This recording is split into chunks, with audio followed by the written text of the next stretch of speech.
questions first, questions. Nothing? Nothing wrong? Can we do questions right before the quiz? What? Can we do questions like right after you teach us the 3-5? Yeah, go ahead, Chase. I mean, we can do it many I had times. a question related to 3-4.3. All right, this is prior section, but that's fine. Yes, sir. All right, 3-4.3, go ahead. All right, so you have a random variable x has a variance of 9, and a statistically independent random variable y has a variance of 25. Their sum is another random variable z, and that equals x plus y. And then without assuming either random variable has a 0 mean, find the correlation coefficient for x and y. All right, I think we did this one. We did, but I had a question. Go ahead. Let me just start working it, and stop me when you got a question, all right? I want to just start so everybody's on the same page. All right. So for this one, for the basic thing is x and y are uncorrelated. Somewhere it says that, right? So that means rho of xy equals 0, and that's important, right? Huh? It says that y itself is statistically. X and y are uncorrelated, they're statistically independent of each other. Isn't that what it says, basically? It's kind of weird how it says you have a random variable x and a statistically independent random variable y. That means it's independent of x. Okay. That's what he's trying to say. Is that what you're asking? Yeah, because in part A it says find the correlation between x and y. It's 0. Okay, but with that given, when it specifies that y is the statistically independent variable, From x. then why is the correlation, like, how do you know it's from x? All right, well, because it's the only other choice you have in that sentence. I mean, if you look, I admit, sometimes the words are a little, it's unclear. He's saying x and y are uncorrelated. That's what he's saying, no matter how he tries to say it. Statistically independent x and y.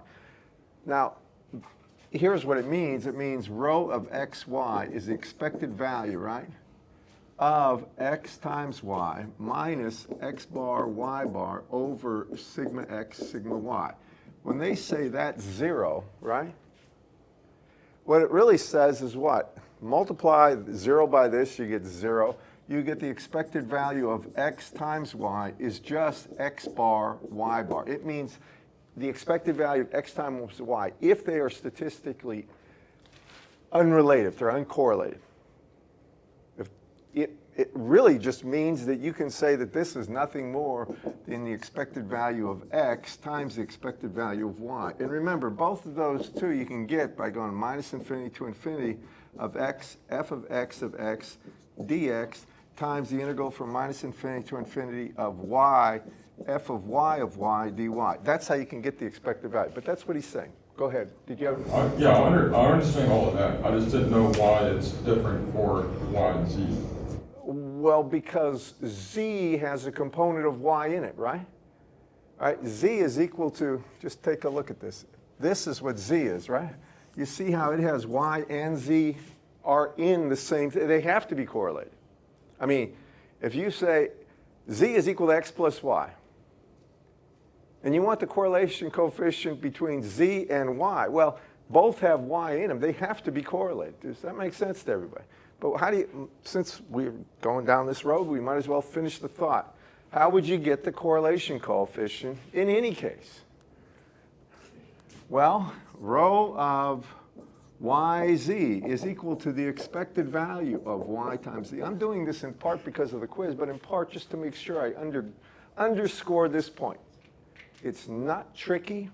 Spend time on it. This is essential. It's that what? Minus y bar z bar over sigma y sigma z. Now that we opened up this Pandora's box of sorts, does everybody follow me? I'm just tracking it exactly by the definition. Now, an obvious question is how you get sigma z, right? I'm just stating the obvious, because we're going to need it. We're going to need it right here, right? We'll talk about that in a second. All right, how do you get sigma z? It's sigma squared of x plus y, isn't it?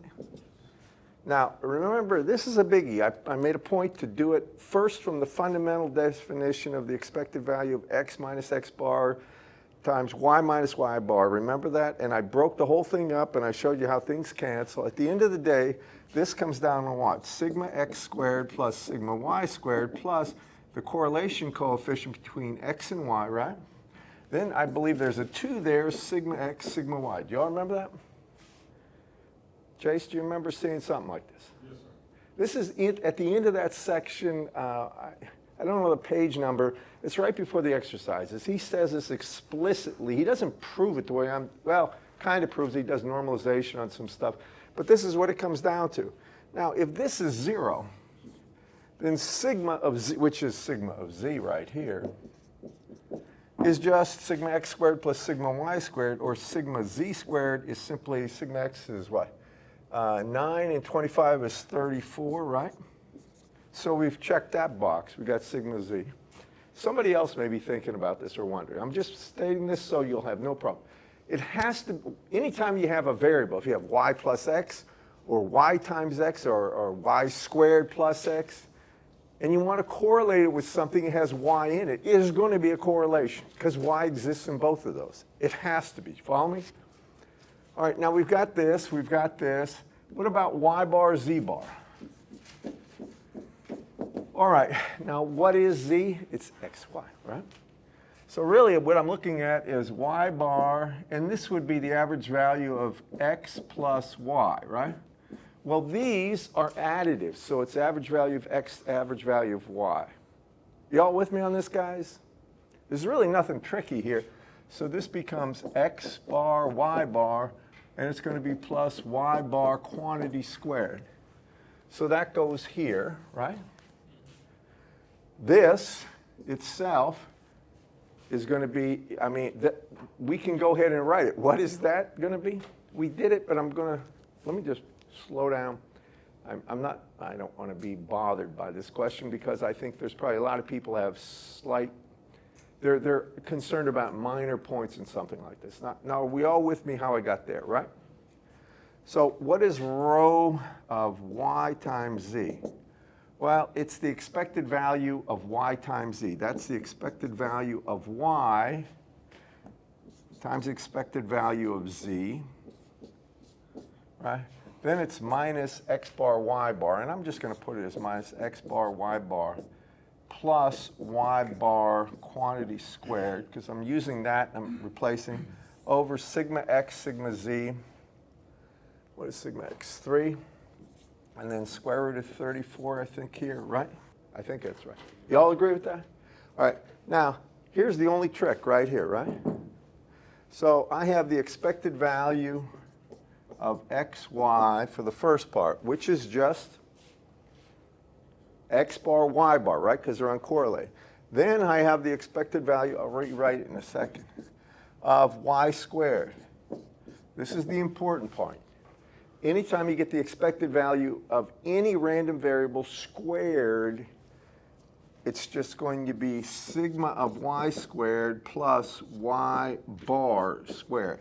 Average value squared plus the variance. Everybody got me? Are you with me on this? I'm really making a point the fact that the correlation coefficient will be non-zero anytime you correlate two things that are a function of the same variable. Doesn't matter what the variable is. Doesn't matter how strong the effect is. Could be a sine of y and y, could be anything like that. Now, coming down here, you can see when I put this in here, what happens. Now I get expected value of this is expected value of xy is just going to be x bar, y bar. Then it's plus sigma of y squared, right? Plus y bar squared. We're going to cancel some things, hopefully. Minus x bar, y bar. Minus quantity y bar squared over 3 square root of 34. Chase, I think you can probably see it by now. X bar, y bar cancels. Can anybody see this clearly, by the way? Over here, guys, with me? So this, what's that? Could you possibly provide like the formula? For what? You got two formulas. Right. So, I mean, The derivation of everything, I understand, it was just. What's that? The derivation of like how you got to where you got. I understand that it was the wording of the question. Well, I don't like it either, but I don't like a lot of, huh? I didn't like the wording. Love the problem. Hint, love the problem. Right. Okay. That goes, right? That goes. That's left. That's sigma y is up there as what? As 9, isn't it, right? So we get what? 3 over square root of 34. Isn't that right? Sigma y squared is 25. Or 25, sorry. Anyway, this is going to work out. Trust me on this one. We did it in class. Do you all remember this, guys? She said loved it. Oh, are you with me on this, everyone? Any other? I'm sorry, would it be the same process if it asked for the correlation coefficient? If what? Would it be the same process if they asked for the correlation coefficient between z and x? Yeah, and how many know what that's going to be just by looking at the problem? All right, it's going to be the same method, right? The difference is the standard deviation is different. That's it. Where sigma y is, you put sigma x. So it would just be 9 over 3 square root of 34. Is that part of that question too? It's 3 over the square. Isn't that part of the question or no? They don't ask for the correlation. You want to do it? Oh, that'd be great. The All right. sigma y on the bottom cancels one of the sigma y. One of the sigma y's cancel, that's right. But why don't we just do this? Because this problem is kind of interesting because it's not that tricky, but it can be confusing. If you're trying to fly through it, you're going to get a little confused, in my opinion. So, all right, I'm going to leave that up there. I'll leave that there. And then, so now I want the correlation coefficient between x and z. So right off the bat, how do we do it? No, I don't. Tell me what to write. What is it? Anybody? Expected value of xz, right? Go ahead. Minus x bar z bar. Over. Sigma x, sigma z. All right, we got sigma z already, didn't we? With me? So that box is checked. When I look at, this is x times z. Let's talk about x bar, z bar. What does it mean? That's x bar times, x times x plus y, right? And it's the whole thing. You want the average value of that. Well, they're uncorrelated. That's going to be, I'm sorry, I should do it this way. I didn't do it right. This right here, when I have x times x bar z bar, x bar itself is just x bar, and z bar is going to be equal to x bar plus y bar, right? So that's going to be x bar squared plus x bar y bar. That's the only thing happens there. Then if we take a look at this part, I'm writing them over here and I'll put it in, if you don't mind. Everybody okay with that? So the next part of it is expected value of xz. Well, that's the expected value of, it's really going to be x times x plus y. Here I'm just stating the obvious, correct, class? That's the expected value of, and here it's going to be x squared plus the expected value of xy. Now, that's the expected value of x squared plus the expected value of xy. They're uncorrelated, x and y. So next step, this is not, I don't mean to just drag this point out, but I want to just finish the thought. I'm moving a little quick. Everybody with me? How do I get this part right here? Anyone? Sigma x squared. That's right. Sigma x squared plus the average value of x, sigma bar squared, plus what about this? X bar, y bar. Very good. All right. Now we're ready to just plug and chug, right? Go back here. What happens to this? Expected value of xz is going to be x bar, or sigma of x squared, right? Plus x bar squared plus x bar y bar. This is a little dragging. I'm dragging it out. Then it's minus x bar z bar, which is going to be minus the quantity x bar squared, right? Minus x bar y bar. over sigma x, sigma z. Now we have sigma x and sigma z, correct, from the prior stuff? Everybody with me? Real quick now, just for everybody's sake. I'm glad in a way you asked this. If I seem a little bored or something, just forgive me. I had ideas about how much I wanted to cover. It's not going to happen now. All right, take a look at this. What happens? That cancels, right? What else? That cancels, right? What happens now? I get simply sigma x over sigma z. What is sigma x? 3, right? Sigma z is square root of 34. Everybody with me on that? That would be that correlation coefficient. And in general, of z, in general, the process remains the same regardless of the variables. If you have 3 variables and stuff like this, you're going to have to get the correlation coefficient between 2 of the variables, make another variable, and then work backwards. Say if you have x plus y plus z, you could say it's really x plus w, w is y plus z, and you can just expand it. We did something like that, right? And then we did tricks to how to get rid of a variable by multiplying one definition like u by a constant so that when you add u to v, you're going to end up just getting something that's a function of x or something a function of y. All right? Another question before I continue? Is there anything else you really liked a lot? All of it. Oh man, I love it all. No, I'm kidding. Honestly, that's fundamental. I think you all follow me on this, right? What if we had functions like, what's the one that has? 3-tac 4.2, when you have like u equals 3x Yeah. plus 4y. Because that's the one when you made the variable to cancel out. Yeah. What? You want to try it? Yeah, that sounds good. And then I'm moving on. But I see that one.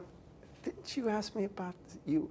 You had something about that Yeah, it was the 13 squared sigma x squared thing. Part C, he had a question Oh, it about. was it the one where it was like 2 rho sigma x, sigma y, but the constant was like a negative?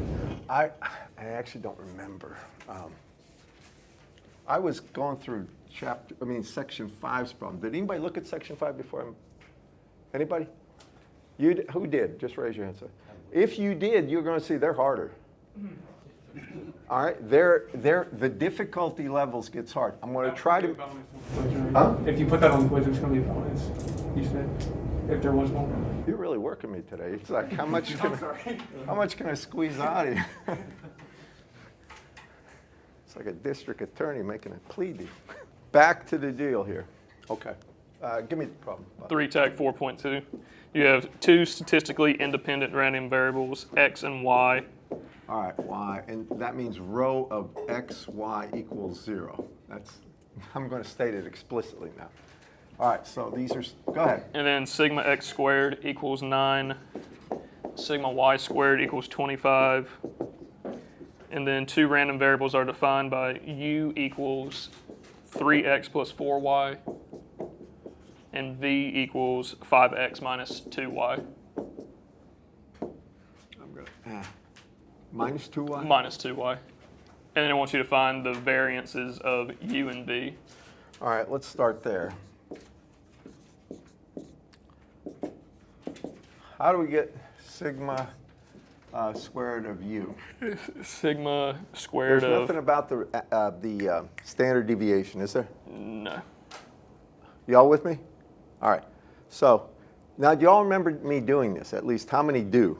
All right. If you weren't here, you don't remember. But if you were here, we did this, and I made it a point, especially for one part of it, to go through. So this is just a variable, right? So this is what? Sigma squared of, and u is 3x plus 4y, right? Yes. Remember how I was trying to make sure you know, now we've got coefficients that are non-zero, or that not 1 in front of x and y down there. Y'all remember this? So this is going to be equal to, you take the first coefficient and you've got to square it, so it's going to be 3 squared times sigma of x squared. We proved this, but I'm just doing it right now to show you, just repeating. Then it's going to be plus the next coefficient, which is 4, it's squared, and it's going to be times sigma y squared, right? Then it's going to be plus 2 times the correlation coefficient of y and x. right? And then it's going to be the first one, 3, times the second one, 4. And then it's going to be times sigma x, sigma y. Do y'all remember this? How many do? Now, we know already that this thing is 0. Rho of xy is 0 by definition. They stated it, right? So we don't need to worry about it. However, if it wasn't 0 for whatever reason, and somebody asked me this, if I'm going to put plus or minus that, this would become plus or minus. Do y'all hear me on that? That's where the plus or minus will occur, not over here. Y'all with me? Everybody with me? Now, in our case, it's 0, but it doesn't have to be 0, right? The correlation coefficient could be non-zero, and then you would do this to get sigma u. Do you all agree with me? Out of curiosity, what is this? So these are big numbers. 9 and what do we got? 9, so it's 81 plus 16 times sigma y is 25. So don't even worry about this. I think that's 325, isn't it? What? 481? The other one we're going to get is going to be 325, I think. So sigma v squared, somebody tell me what to do here. Well, let me go ahead and say that sigma squared of, and put in what v is, 5x, right?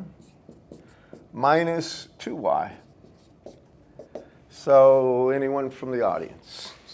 5 squared times sigma x squared. All right, so it's going to be quantity 5 squared times sigma x squared plus 2 squared I get times it. sigma y squared. Right. And then technically, what would it be? That's a minus sign. So it's going to be minus 2 times rho of xy. I'm going to leave it this way so everybody follows me. You with me? Rho of xy. And then what happens now? Now you take the constant 5 here, right? And then the constant 2. This takes care of the signage. Y'all with me? All right, it's plus or minus here. This is plus or minus. It's a minus, so we keep the minus. And then finally, sigma x, sigma y. That's how it would go, technically. For us, though, we know that this coefficient is by definition 0, right? Doesn't have to be, but it is. Correct, class? Because they're uncorrelated. So that means it's just going to be what?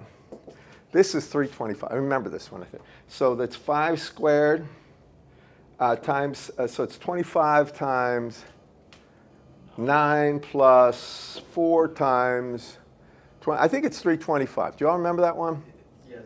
325. Now we've got those two. It doesn't matter what they are. And again, the correlation coefficient does not have to be 0. It's nice when it is because it simplifies things. Now the next step is, so we got these two. It's what? Yes, to find the correlation coefficient of u and 481. v. All right, hold on. 481 and 325. And I'm going to erase this now. Hope you all follow me. It's not hard stuff. I mean, this isn't really that confusing. The next section gets a little confusing, especially some of the trig identities. All right. He doesn't even do them. He just shows you the answer, which is irritating. You know what I'm talking about? I think that's 5.3. 3-5 point. I think it's 0.3 or 0.4, but that's a nasty. And I was messing with this. Okay. So what's the next part? Sorry. To find the correlation coefficient of u and v. Okay, so they want rho of uv. Okay, guys. So how do we get it? We define a new random variable w, which u. You're reading from it. See, that's the problem. I haven't refreshed yet. I mean, but you understand the thoughts. What are we after? We're really just after this correlation coefficient, right? So we're going to try to make life easy by creating a variable that's only a function of x or only a function of y, but a function of u and v on the other side. Got me on this, guys? All right, so here, and I'll admit, I like the way he did this. The other way to do it, the long way, is long. It takes a while. You got two simultaneous equations. For this one, he's going to create a new variable. I'll call it w. It doesn't matter. Is y. And the idea is to get one of these, when we're going to multiply one of these functions by something, we're going to define a new function such that it is only a function of either y or x. He gets rid of, I think, y, doesn't he? But we could get rid of x, right? We could multiply this one by 5/3. We get some odd numbers, but we could do it that way and then add them together. So if I multiply this by, so he's going to have really 2, or u plus 2v, I think, right? Isn't that right, guys? So u is 3x plus 4y, and when we have 2v, we're going to get 10x minus 4y, so we get 13x, I think. Do you all agree with that?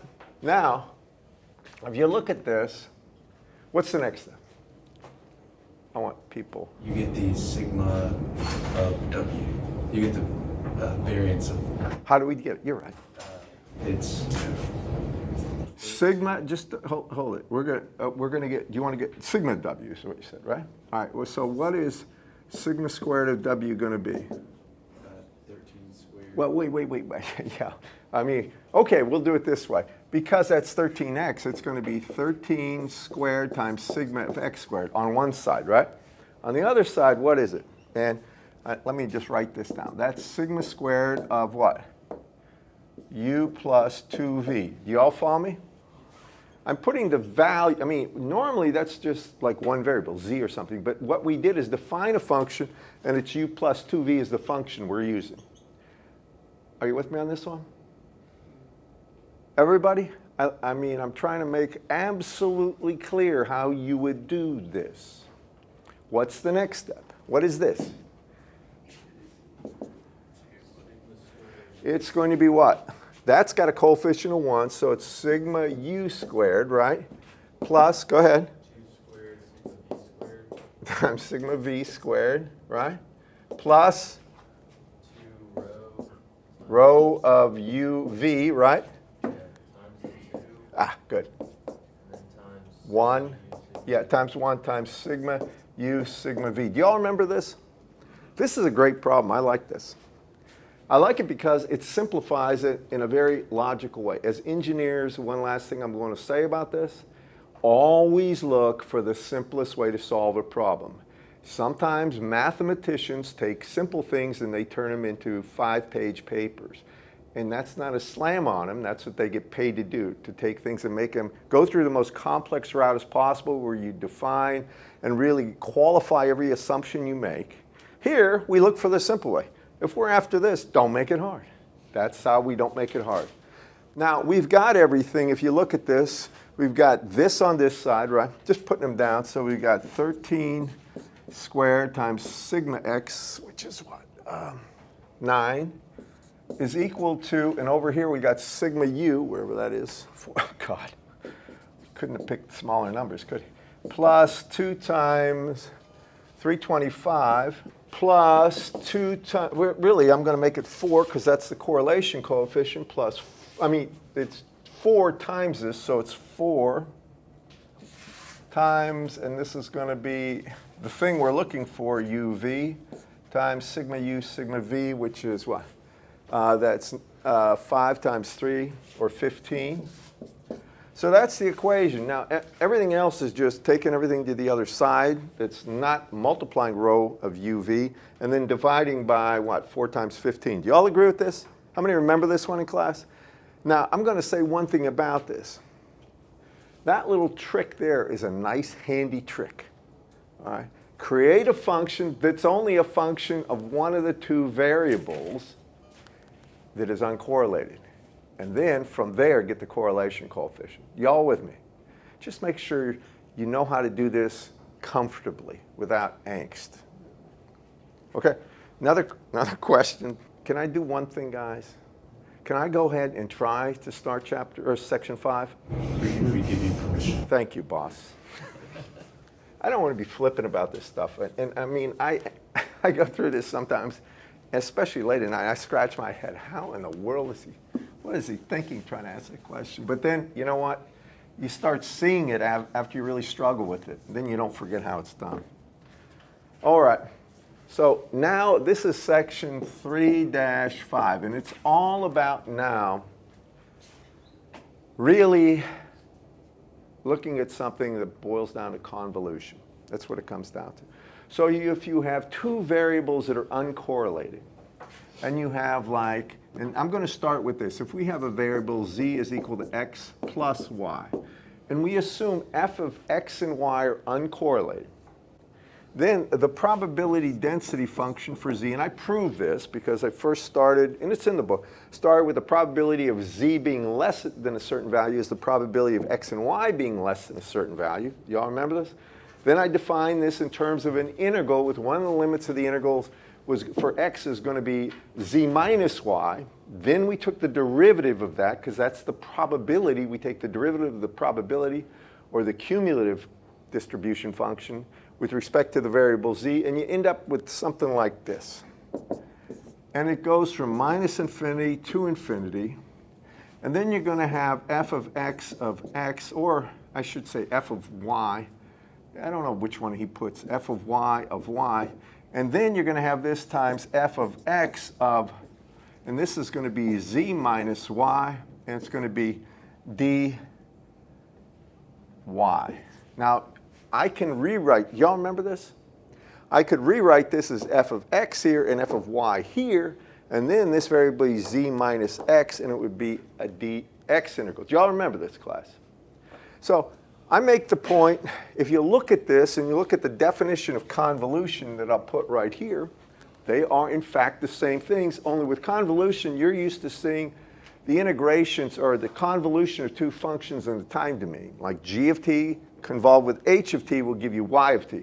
The argument is t. T is a dummy variable. T can look like a z, it can be a k, it doesn't matter. So now if you look at this, if we have like the convolution, call it y of t, think of a simple linear system. This is really going to be x of t convolved with h of t. That's h of t would be the impulse response of a linear system. This is something you should be familiar with in some level. Well, by definition, convolution is going to be an integral. Technically, it's from minus infinity to infinity of whichever of these two functions has the most change, and I'm going to assume x does, so it's going to be x of, doesn't matter if it's lambda or tau, doesn't matter. Then it's going to be times h of, then it's the variable t minus lambda d lambda. And that's the definition of convolution. If you come over here and look at this, same exact thing, only z is now what it's a function of at the end of the day, and y is the integral. It's the thing we're going to do the integral over. You all with me? So they're the same thing. So I like to say this, f of z is really going to be equal to fy of z convolved with fx of z, assuming x and y are independent. If they're not, you can't do what I just showed you. You with me, class? We'll talk more about that in a little bit, but you can't. So now let's go ahead and remember it's convolution. Now we take a look at some problems. Actually, did we do the exercises in this section or not? You just went over the theory for the first exercise, but you didn't actually work it out. All right, let's start the first exercise. Now, I know the quiz isn't directly related to this unless it's bonus. I'm not going to lie to you. It's not on there, but I want you to at least try to give me your attention. Oh, you can go ahead and ask us now. You ready? All right, now what's the next one? So what's the first exercise? So exercise 3-TAC 5.1. It says let x and y be two statistically independent random variables having probability density functions f of x equals 1. Wait a second. I think I had equals 1, and that's from x greater than 0, less than 1, right? Yes. And then 0 else. It's the same thing for f of y. F of y is equal to 1, right? Yes. We'll talk about y. Y less than 1 equals 0 else. Okay. Now, with that in mind, I told you they're really convolving these two functions, right? Here they got variables x and y, which may be confusing. Just put in z. That's all. You're going to convolve me. You with me? You can make this f of z. F of x of z, make it f of y z. That way there's no confusion. We want to convolve them, right? Normally what I tell people, if we're going to do the method where we slide images through each other, find the one with the most going on and leave that be constant. Don't change that. It'll be a function of your variable. In this case, you can call it tau. It doesn't matter, okay? Then shift the other one. They're both identical, so it doesn't matter. So I'm going to start with this. I'll just call it fx fx, not of z, of lambda. That's going to be what we convolve, what we integrate through. And it looks like this. And this is lambda, right?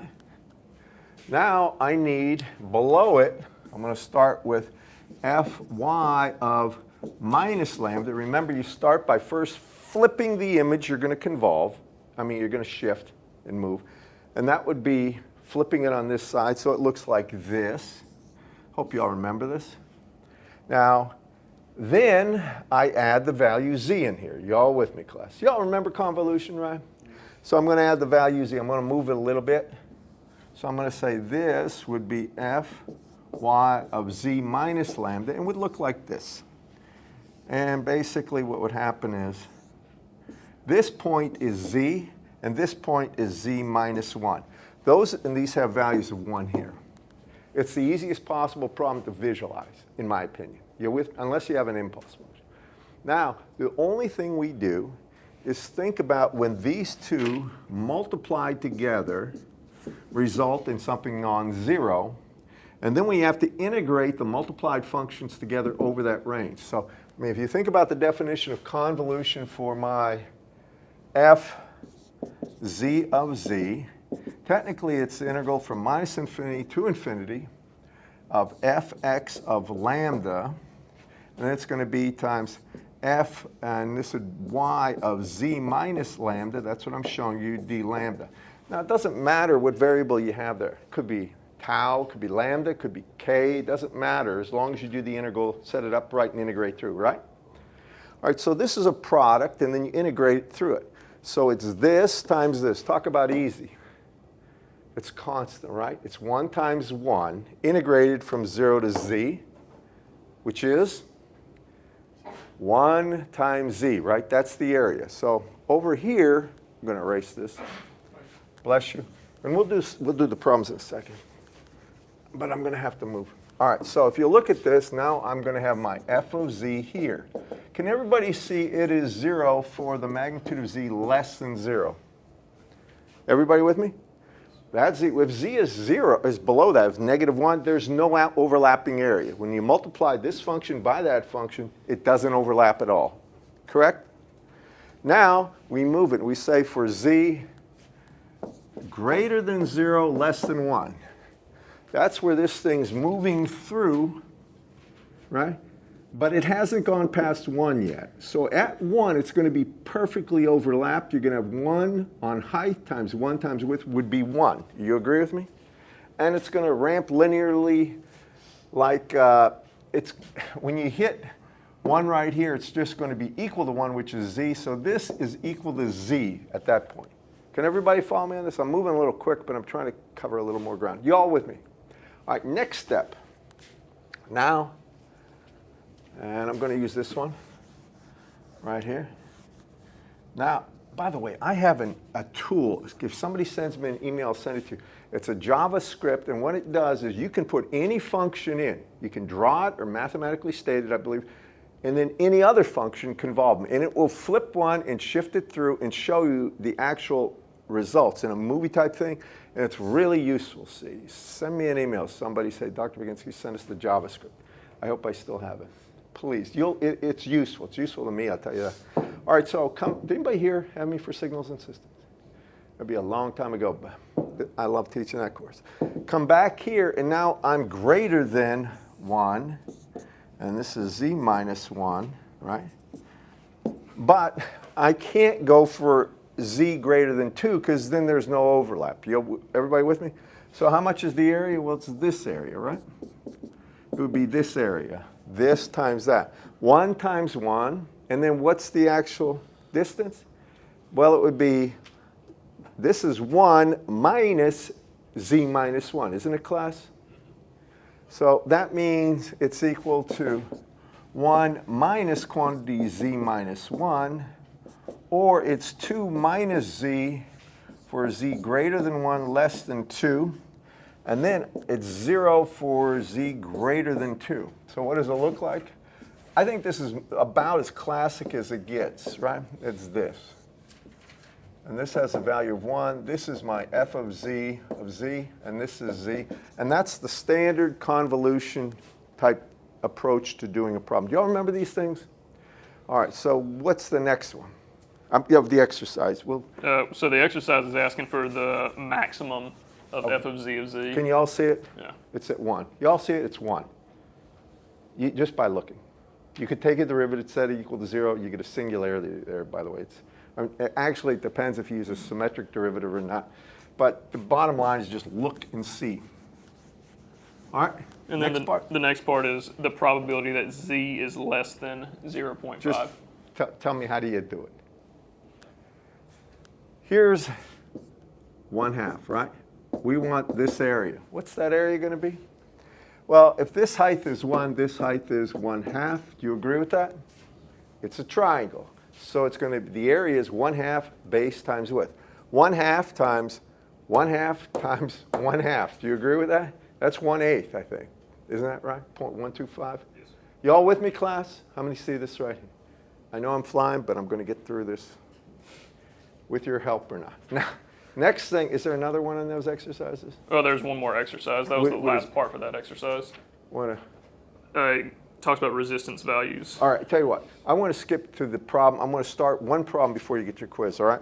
And this is the the problem. I wish I could have time to do these. There's some really tough problems in here. I promise you there are. Did anybody notice how much tougher some of those problems are? I'm going to show you some tricks with this, too, if I have time next. Okay, go ahead. This is going to be exercise 3 dash, this is problem, pardon me. Problem 3-5.1, go ahead. 0.1. Is that the one you want to do? Yeah, 0.1? first one. If we do the third one before I do the first one, you're going to get lost. I don't think I'll have enough Okay. time. A random variable x has a probability density function of f of x equals 2x for x greater than 0, less than 1, All right, so it's really x greater than 0, less than 1. All right? and 0 elsewhere. Yeah. And then there's another independent variable y is uniformly distributed between -1 and 1. Okay, so here, f of y looks like this. This is a good one. And 1, and this is my f of y. By the way, f of y, isn't this going to be 1/2 right here? Because it's 2 is the width, the height is 1/2, would be 1, it'd be the probability. You with me? You've got to have an area under the density function equal to 1. So that has a height of 1/2. But go ahead. Is that because it's uniformly distributed? Yeah, uniformly means constant. There's no variance. So it has to have, the fact is that defines that height of f of y times the width that it exists over to be a constant 1. And you figure the height that way. Okay, and it wants to find the probability density function of the random variable z equals x plus 2y. All right, now they have z equals x plus 2y. We hate 2y. We would like just y. You all with me? So in his solutions, he creates a new variable. Smart guy. So he says that I'm going to create y prime is 2y, right? Correct, class? Now, when I do this, now I get z is actually equal to x plus y prime. I can do the convolution because it's of the form that allows it for f of z. Correct, class? All right, what happens over here? Well, if I have, this is f of y, the extent of y is from -1 to +1. Now, because y prime is 2y, the extent is from -2 to +2. Right? And this would be my f of y prime of y prime. Agreed with that, everyone? Yes. Or I should say of y. Pardon me. Of y. Right? All right, that means this has got to be 1/4. That's the only thing. You all with me? Now, once you have this, I want to be clear about this. Think of these things as two functions just of t that we're going to convolve together. It's that easy. You with me, class? Everybody? All right, so I'm going to go over here. Getting a little short on time. And we're going to do this. And I want to tell you one other thing. The section after 5 is 6, and that's where we use a characteristic function. Now, how many remember convolution back in the day when you did it, hated it, or at least felt it was a grievous injustice to your time? But then you found out about what? If you take the transform, either Laplace or Fourier transform of the two functions and multiply them, you get a function of, and then you can take the inverse transform and a miracle happens. You get the answer without ever doing that crazy convolution. Do you all remember that? It works here too, and you're going to see it in the following section 3.6. Anyway, back to this thing. So I've got to convolve these two. So I really need my f of z equal to the convolution of f of, and I'm going to call it y prime of z convolved with f of x of x. That's all it is. All right. It's your choice in this one. When I look at this, the one that has the most going on is f of x. It's got a curve. So I leave that alone. You with me? Everybody, that's got, I mean, it's obviously not a constant. So I simply graph that, and I'm going to use lambda as the thing I'm going to integrate with convolution. And this thing looks like this. So this is 2 lambda, and it goes from 0 to 1. Now, down here, here's the weird thing about this one. I got to take it and flip it, right? So when I look at this and I get f of minus that, it's the same thing. It looks like f of y prime of minus lambda just looks like this, right? And this would be 2, this is 2, right? Agree with me? Now, what happens when I add z to this? Well, technically, it would do what? This would be 2 plus z. This would be equal to, this would be minus 2, would be z minus 2. You all with me? Now, you can see here there's overlap when z is 0. Do you all follow me on that, guys? Remember, the upper limit here is just going to be, this was 2, and it's stretched by 2, so you add z to it. If z is 0, it's the same thing. If z is minus 1, it moves back. If z is minus 2, then it's at 0 here for the leading edge. Does everybody follow me on that? You'll notice there's overlap when z is 0. So we start it when there is no overlap at the threshold. That's when this whole thing is moved down to here. And that would be for z equals minus 2. Do you all see that right now? So I'm going to, everybody follow me on this? I'll start it there. I think you can see this one. If I start it there, I have this. I'm going to have a little bit more than that. So this is z. Whatever z is, this is going to be z minus 4 here, correct? You all agree with that? Oh, I'm sorry, This is going to be z minus 2, and this is z plus 2, my bad. And this will be for z greater or less than minus 2, greater than minus 3. What I'm trying to do is get this window. If z is minus 2, we got minus 2 plus 2 is 0, starts there, right? As it gets larger, from minus 2 to minus 1, it's moving through, it's just integrating this function till I hit here. And this is a function of lambda. I know I'm moving here, and the height of this is 1/4. How many see this right here?